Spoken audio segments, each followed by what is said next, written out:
So you're trying to figure out how to transfer maps on a cluster server multiplayer online with Ark Survival. Well, stay with me because I am actually about to show you. This is Mystic with Mystic Shepherd Gaming, and I've been playing Ark Survival Evolved on and off for, I don't know, maybe about a year and a half, something like that, and I've been gaming for decades. So you're trying to figure out, how do I transfer servers? I'm on a multiplayer online.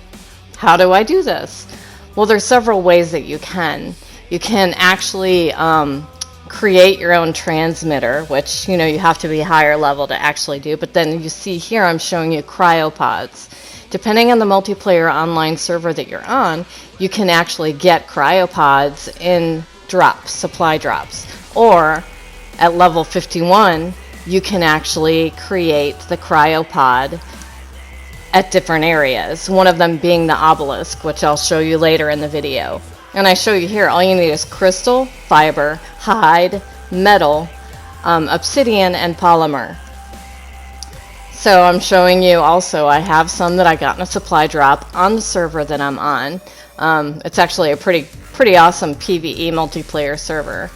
One of the things that you need to make sure if you're going to transfer servers is that you don't have much on your mount, whatever you're taking with you. And you can't have things like trophies on your person, you know, in your inventory when you go to transfer servers either.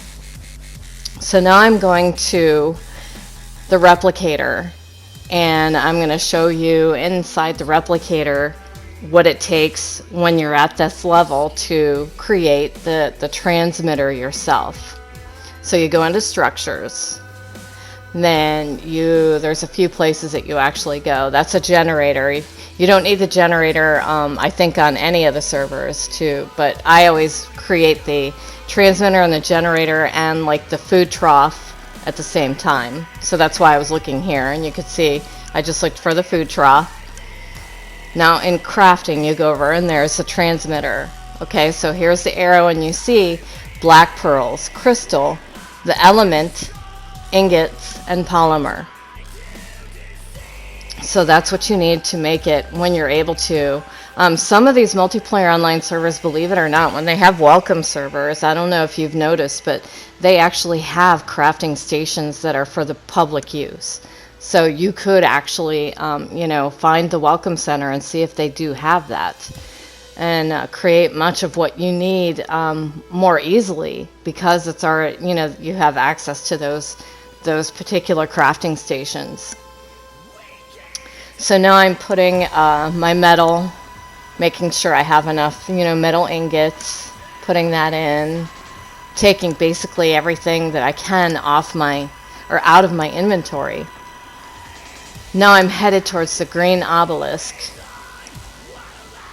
You can see also, you know, at this point I just showed, you know, if you're liking this video, remember to smash that like button and subscribe. That way you can be also, you know, hit the alarm to be alerted for future videos when I come out with them.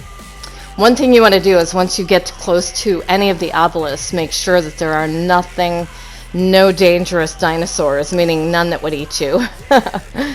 You know, because what you're going to be doing is you're going to be putting what you flew or rode over in, you're going to be putting in a cryopod, which means it is not going to be able to protect you at that point. So you need to make sure that anything dangerous is cleared out before you do this. There's been a few times when I first started playing that I didn't pay attention, and as soon as I cryoed my dinosaur, I was attacked and killed and had no way to get back to it. Basically, I was killed trying to get back to it, which means I lost everything. So now what you're going to do is you're going to take the saddle off, you're going to take whatever food you have on them out of their inventory and put it in your inventory, and then you're going to cryo your mount. So you see me here doing that. To equip the cryopod, you would press R2. And you see the sparklies around him. Make sure that that's happening, because that means you're putting, you see, and it says you froze. His name is Ranger. So now he's in my inventory. So then you go over and you press the triangle on Access Inventory to the green obelisk terminal. That's where I'm at, is green. So then you can see here, even in this, you can create cryopods here at level 51. If you can get to an obelisk without getting eaten alive, then and you could create the tech replicators, the cryo fridge, and also travel to another server. So that's what I'm clicking on right here. And it takes it, so many seconds, and I can't tell you for sure if you're still in jeopardy of being eaten alive or not, or if it's taking you out of their aggro or not. But I am always worried at that point. So then you select a server. See, I'm going to Ragnarok just because.